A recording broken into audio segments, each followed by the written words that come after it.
CVR ప్రేక్షకులకు స్వాగతం, సుస్వాగతం. స్కాంద పురాణంలో ఉన్న వివిధ ఘట్టాలు ఏంటి, తర్వాత మరి ఏ రకమైన మహత్యాలు ఉన్నాయి, ఎవరి తత్వం దీంట్లో ఉపదేశించబడుతోంది, ఎవరి చేత ఈ యొక్క స్కాంద పురాణం మనకి వెలుగులోకి వచ్చింది, ఇత్యాది విశేషాలన్నీ కూడా మనం తెలుసుకుంటున్నాం. ఈ స్కాంద పురాణం అనేది సాక్షాత్తు పరమశివుడు తన కుమారుడైన స్కందుడు అంటే సుబ్రహ్మణ్య స్వామికి ఈ పురాణాన్ని మొట్టమొదటిగా వివరించడం జరిగిందని చెప్పి వ్యాస మహర్షి మనకి తెలియజేయటం అనేది జరిగింది. ఆ రకంగా ఇది సాక్షాత్ తండ్రి ముఖంగా సుబ్రహ్మణ్యుడు తెలుసుకుని తన తల్లిదండ్రుల ధర్మనిరతి ఏంటి, తను ఎందుకు ఆవిర్భవించవలసి వచ్చింది, తన ఉత్పత్తి వెనుక ఎన్ని రకాలైన కష్టాలు తమ తల్లిదండ్రులు అనుభవించారు, ఇలాంటివన్నీ కూడా మనం ఈ యొక్క స్కాంద పురాణంలో వింటూ ఉంటాం. అయితే ఇక్కడ మనకి ఏదైనప్పటికీ కూడా సామాజికంగా ఇవాళ మనకి ఏవైతే ఉన్నాయో అనేక రకాల విషయాలన్నీ కూడా మనం ఆచరించవలసినవి కానీ తెలుసుకోవాల్సినవి కానీ అవి భౌగోళికంగా అంటే పాత రోజుల్లో కూడా అప్పట్లో ఏ పలానా ప్రాంతం ఎంత వైశాల్యం ఉంది, ఎంత విస్తీర్ణం ఉంది, ఇలాంటివన్నీ కూడా ఇదే స్కాంద పురాణం పరంగా కూడా దాన్ని బట్టే మన యొక్క శాస్త్రజ్ఞులు అంచనా వేసి దాని మీద పరిశోధనలు చేసి ఆ రకంగా కూడా ఆయా ప్రదేశాన్ని వాళ్ళు చేరుకోవటం అనేది జరిగింది. దాని మీద వీళ్ళు పరిశోధన చేయటం అనేది కూడా జరిగింది.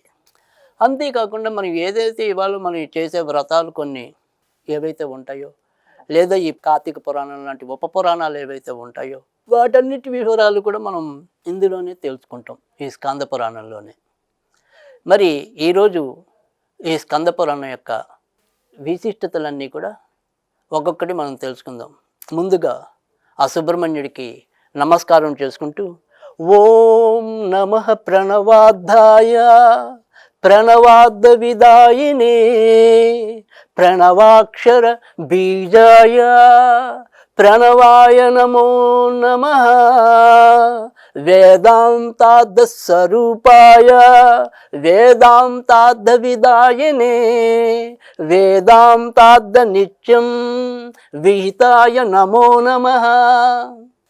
అన్ని రకాల వేదాలకు వేద అర్థాలకు కూడా ఆలంబనైన ఆ సుబ్రహ్మణ్య స్వామికి నమస్కరించుకుంటున్నాను. ఎవరైతే ఓంకార అర్థం ఓంకార స్వరూపం పరమాత్మ బీజమైన ఆ మహాశక్తి సంపన్నుడెవడో వారికి నేను నమస్కరించుకుంటున్నాను. ఎవరైతే మరి అన్ని రకాల శక్తులకి పూర్ణ పురుషుడై ఉన్నాడో, అన్ని రకాల అవ గుణాలకు పతనకారకుడు ఎవరైతే ఉంటున్నాడో ఆ యొక్క మహిమాన్వితుడైన పురుషుడికి నేను నమస్కరించుకుంటున్నాను. అలాంటి మహిమాన్వితుడు తారకాసురుడు అనే రాక్షసుడి యొక్క సంవారం కోసం ఉద్యమించిన వాడు అయిన ఈ యొక్క సుబ్రహ్మణ్య స్వామికి స్కందుడికి నేను ప్రణమిల్లుతున్నాను. స్కంద పురాణంలో మనం తెలుసుకోవడానికి, తెలియజెప్పడానికి, ఆచరించడానికి ఎన్నో విశిష్టతలు ఉన్నాయి. మరి ముందుగా ఈ యొక్క ఏదైతే స్కాంద పురాణం ఉందో దానికి ముందుగా మరి శివుడి యొక్క తత్వం. నిజానికి శివుడి యొక్క తత్వం అంటే చెప్పుకోవాల్సింది ఒకే ఒక్క చిన్న పదం, అది ధర్మం. ఎవరైతే ధర్మాన్ని ఆచరిస్తారో, ధర్మాన్ని నిలబెడతారో, ధర్మో రక్షిత అన్నారు.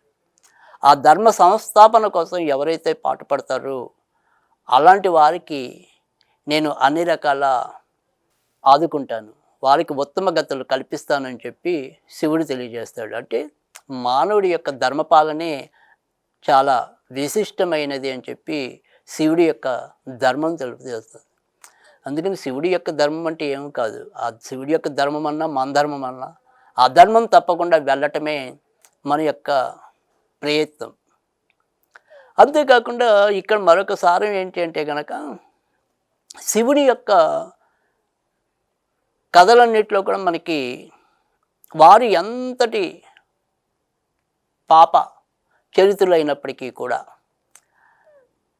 నిజానికి క్రూర మృగాల కన్నా కూడా క్రూరులైనప్పటికీ కూడా వారు చేసిన ఒకే ఒక చిన్న సత్ పుణ్య పని వల్ల కార్యం వల్ల వారికి ఉత్తమ గతులు కలిగించాడు శివుడు. శాశ్వత ఆనందాన్ని కలిగించాడు శివుడు. అందుకని శివుడిని మనం బోలా శంకరుడు అంటాం, కరుణార్థ హృదయుడు అంటాం. ఎందుకంటే ఆయనకి మించిన క్షమాగుణం, ఆయనకి మించిన ఔదార్యం, ఆయనకి మించిన కరుణ మనకి ఈ యొక్క పురాణ పాత్రలు ఎవరిలోనూ కనిపించవు. ఆయన మరి దుష్టుడైనా కూడా ఒకే రకంగా హక్కును చేర్చుకున్నాడు. మరి శ్రేష్ఠుడు ధర్మాచార పరులు ఎవరినైనా కూడా వాళ్ళని కూడా అదే రీతిలో తన హక్కున చేర్చుకున్నాడు. అలాంటి మరి అద్భుతమైన ఆదిపురుషుడే మనకి ఈ యొక్క శివుడు. అలాంటి శివుడి యొక్క విశేషాలన్నీ కూడా మొదట మనకి వస్తాయి ఈ స్కంద పురాణంలో. మొదటగా మనం తెలుసుకునేది ఏంటంటే, ఏదైతే ఈ శివుడి యొక్క మహత్వాన్ని తెలిపే కథలతో పాటుగా దక్షుడి యొక్క సంహారం, తర్వాత మరి తారకాసురుడు జన్మించటం, తారకాసురుడిని సంహరించడం కోసం మరి వీళ్ళు పెళ్లి చేసుకోవాల్సిన పరిస్థితి, ఎవరైతే తపస్సు చేసి పార్వతీదేవి శివుడికి ఆ తర్వాత పెళ్లి చేసుకున్నాక మరి ఏదైతే సంతాన కార్యక్రమం ఉంటుందో ఆ కార్యక్రమానికి నోచుకోకపోతే తర్వాత పడిన అవస్థలు, ఇలాంటివన్నీ కూడా అంటే ఒక రకంగా చెప్పాలంటే శివపురాణంలో ఉండే కథలు కొన్ని దీంట్లోనే తెలుసుకుంటాం. మరి విష్ణు పురాణంలో ఉండే కథలు దీంట్లోనే కొన్ని తెలుసుకుంటాం. ఒక రకంగా చెప్పాలంటే చాలా పురాణాల యొక్క సారమంతా కూడా మనకి రంగరించి పోశారు ఈ స్కంద పురాణంలో.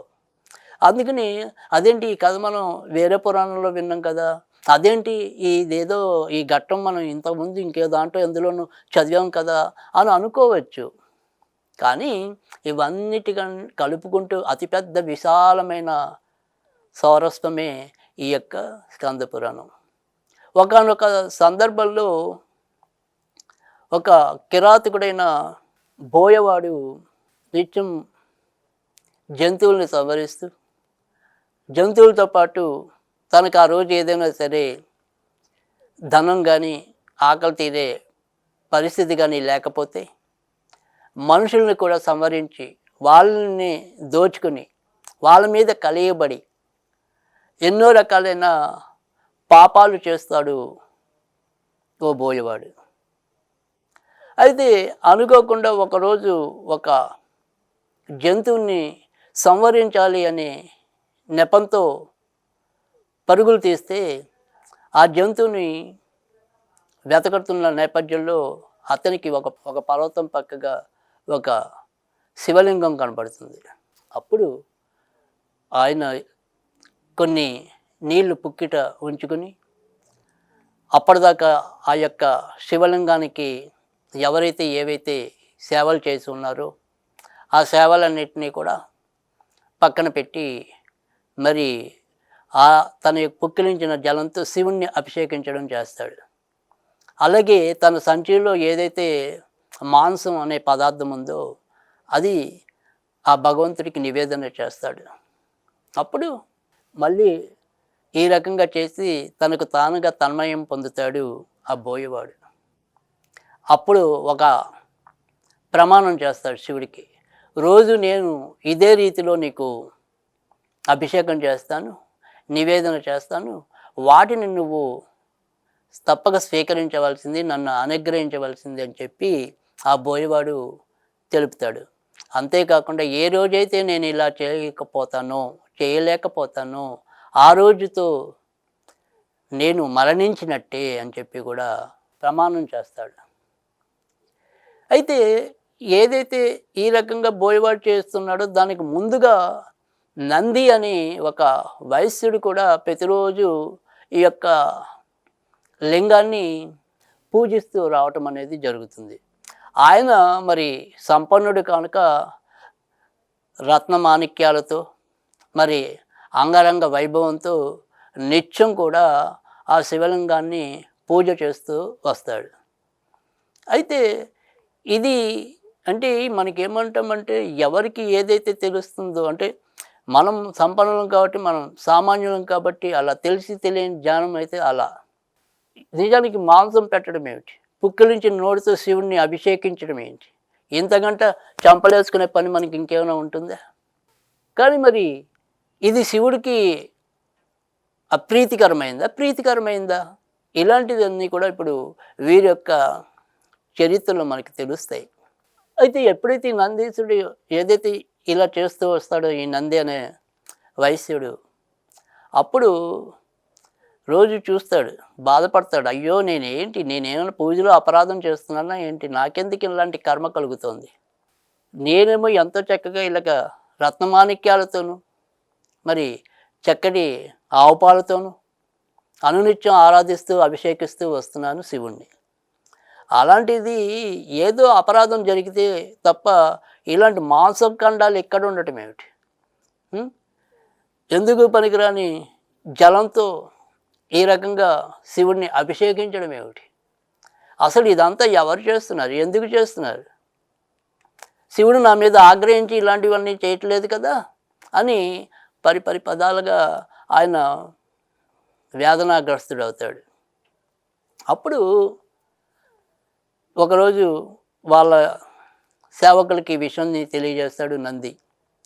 ఏం జరుగుతుందో నాకు అర్థం కావట్లేదు. ప్రతిరోజు నేనేమో ఎంత శ్రద్ధాభక్తులతో నాకున్న శక్తి మేరకు అద్భుతంగా నేను శివుణ్ణి ఆరాధిస్తున్నాను. శివుడి యొక్క పూజలో పునరంకితం అవుతూ వస్తున్నాను. అలాంటిది ఇదేమిటి, నాకేమిటి ఇలాంటి దిక్కుమాలిన పరిస్థితి ఏర్పడింది. నేను పేసినవన్నీ ఎవడెవడో తీసేస్తున్నాడు. అక్కడ ఏదో ఒక మాంసం పెడతాడు, ఏం నీళ్ళో తెలియదు, అది మంచి నీళ్ళో తెలియదు, బురద నీళ్ళో తెలియదు, వాటితో ఏమో అభిషేకం చేస్తున్నాడు. ఏంటి నా పూజ అంతా ఏమవుతుంది, ఎందుకు ఇలా అవుతుంది అని చెప్పి బాధపడితే అప్పుడు వాళ్ళు అంటారు, సరే చూద్దాం, రేపు అందరం మనం ఒక చెట్టు వెనకాల దాక్కుని అసలు ఇలాంటి పని ఎవరు చేస్తున్నారు, ఎందుకు చేస్తున్నారు అని చెప్పి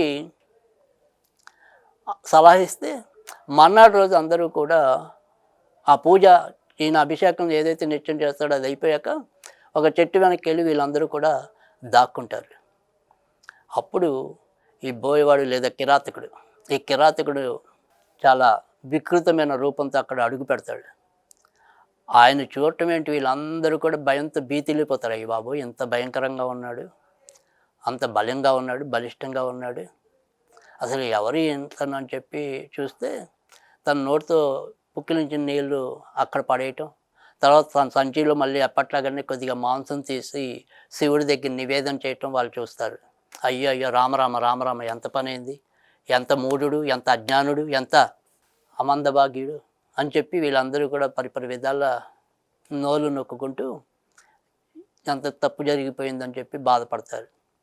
అప్పుడు ఈ సేవకులు చెప్తారు, ఇక్కడ ఉంటే మనకి ఈ శివలింగం ఇలాంటి దుస్థితి ఎదుర్కోవాల్సి ఉంటుంది కనుక ఈ శివలింగాన్ని తీసుకుని ఇక్కడ కాకుండా మీ ఇంట్లోనే ప్రతిష్ఠించుకుని మీ ఇంట్లోనే ఆరాధిస్తూ వస్తే మనకి ఇలాంటి శివలింగానికి పడుతున్న ఈ యొక్క దుష్కర్మల బారి నుంచి బయటపడుతుందని చెప్పి వాళ్ళందరూ కూడా సలహా ఇస్తారు.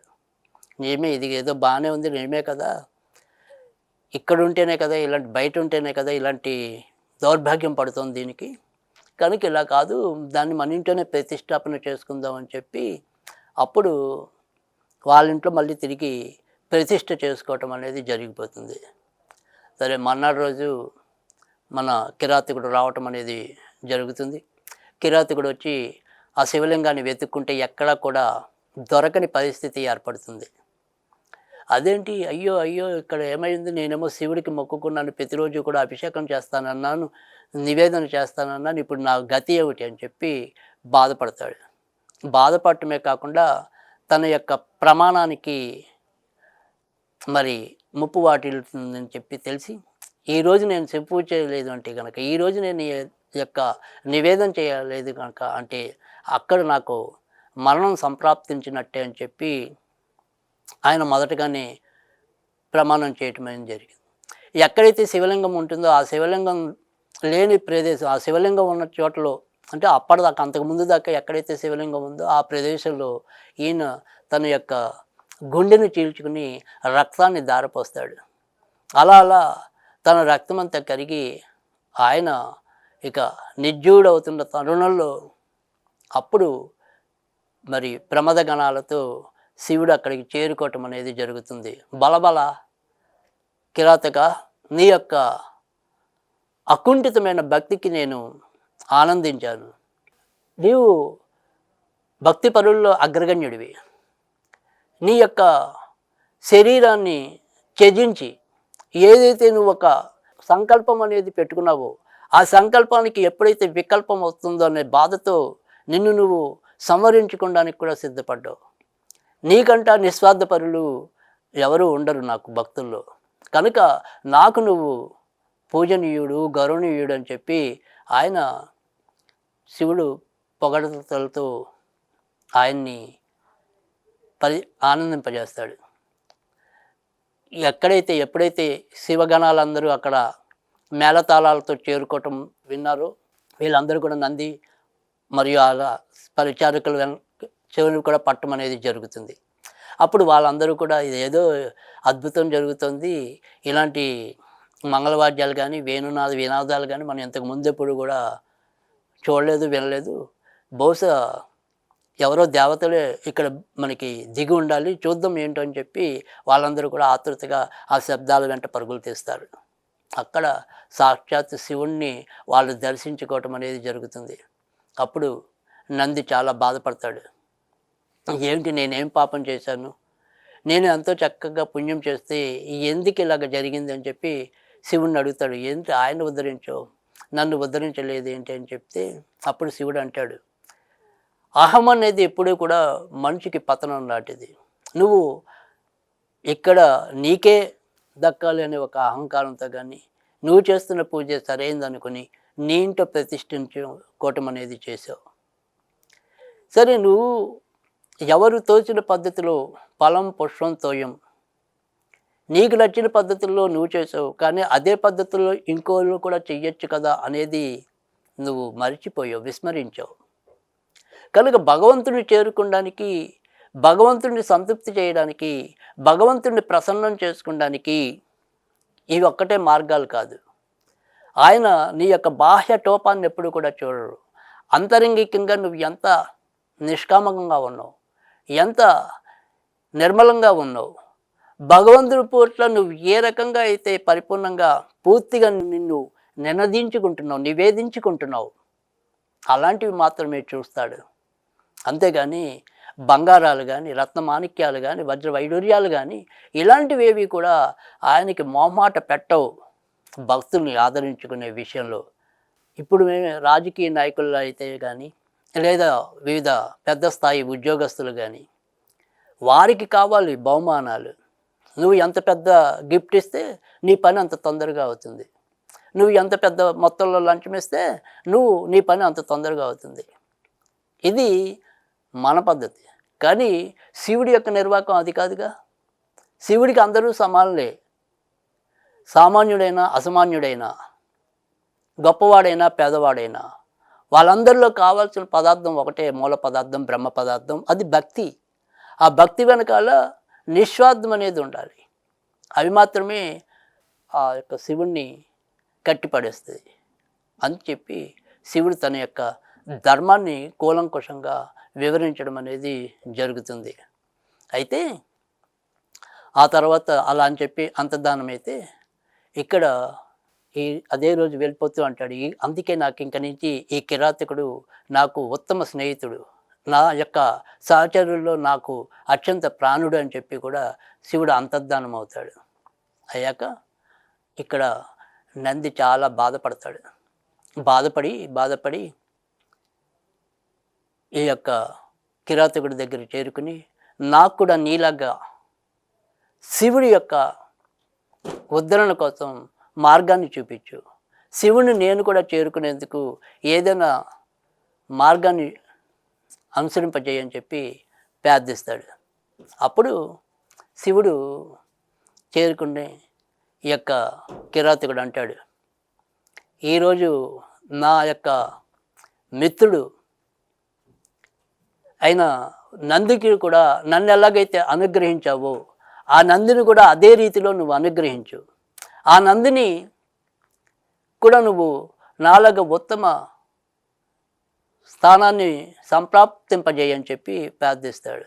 అంటే అప్పుడు మళ్ళీ శివుడు అది జరగని పని, నువ్వంటే నీ యొక్క భక్తిలో చాలా విశిష్టమైన స్థానాన్ని పొందావు, కానీ ఇలా కాదు కదా. ఆయన తన ఇంట్లో ప్రతిష్ఠించుకుని 10 మందికి దూరం చేశాడు ఈ లింగాన్ని అని చెప్పి అంటే, అప్పుడు మళ్ళీ ఈ యొక్క కిరాతకుడు అంటాడు, నేను నీ స్నేహితుడైనప్పుడు ఈ నంది కూడా నా స్నేహితుడు, నా స్నేహితుడు నీకు కూడా స్నేహితుడే అవుతాడు కనుక ఆయన కూడా ఉద్ధరించమంటాడు. చూసారా, స్నేహితుల కోసం, స్నేహితులు అంటే మనకు అందుకే సజ్జన సాంగత్యం అంటారు. మనం దుర్జన సాంగత్యంలోకి వెళ్తే దుర్జనం అవుతాం, సజ్జన సాంగత్యం చేస్తే సజ్జనం అవుతాం. అదే రీతిగా మరి తన స్నేహం కోసం ప్రాణం అంటాం. అంటే ఇప్పుడు ఏదైతే గుణం రీత్యా అంటే వృత్తిరీత్యా అతని కిరాతకుడు అవ్వచ్చు, కానీ గుణం రీత్యా చాలా మహిమాన్వితుడు ఈ కిరాతకుడు. అందుకే నందికి కూడా శివుడి దగ్గర స్థానం కల్పించి అప్పటి నుంచి శివుడికి ద్వారపాలకులుగా ఈయన కాలపురుషుడుగా, మరి ఈయనేమో నందీశ్వరుడుగా శివుడికి చేరువయ్యారు. ఆ రకంగా మరి శివుడి యొక్క అద్భుతమైన కరుణరసభరితమైన ఆయన భక్తికి ఎటువంటి కొలమానం లేదు అనేది తెలియజేయడానికి ఈ రకమైన ఘట్టం మనకి ఉదాహరిస్తుంది. మరి ఈ రకంగా ఇలాంటి ఎన్నో అద్భుతమైన కథల్ని మనం తెలుసుకోబోతున్నాం ఈ స్కంద పురాణం పరంగా. మరి ఇలాంటి విశేషాలు మరి రోజు మీరు వింటారు కదా.